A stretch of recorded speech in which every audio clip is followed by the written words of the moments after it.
Mga kamami, sigluto na naman tayo ng tanghalian. Ang aking menu ngayon, menu for today is munggo. Magmumunggo ako guys, gusto ko na naman ng may sabaw. Yan guys, munggo, palalambutin ko to.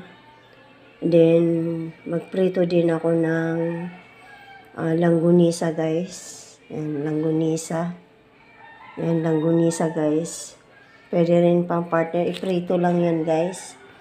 Then, itong munggo, sahog ko guys ay alugbati and malunggay. Masustansya pa rin, may gulay pa rin, di ba? And, sahogan ko ng chicharon. Yan, magprito din ako ng tuyo. Ayan. Hindi mali sa akin ang tuyo or daing. Yan guys, ang aking ingredients. Yan, bawang. And, yan, munggo. Magprito ako ng langgunisa guys. Paminta. Yan, alugbati, malunggay. And, patis. Instead na mas maraming asin, patis na lang. Kunting patis, kunting asukal.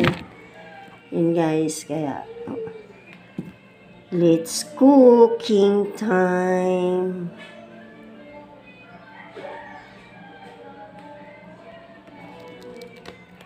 Munggo. Ang munggo, pampatalino. So, gisa na tayo ng bawang for munggo. Golden brown na siya guys. Ayan. Isusunod na natin guys ang lahat ng ingredients. Mamaya, pakuluin na muna natin ng maigi ang munggo. So, ang munggo ko naman ay malambot na siya, kaya set aside ko muna. Nagisa ako ng bawang guys, kaya sunod-sunod na yan guys.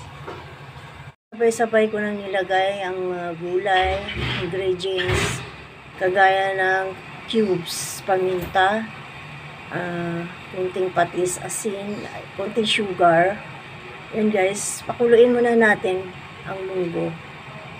Done na ang ating munggo with chicharon and veggies. Sarap yan guys.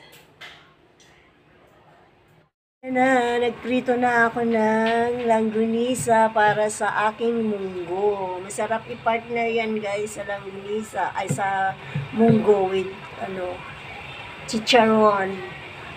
Tsaka gulay. Ayan guys.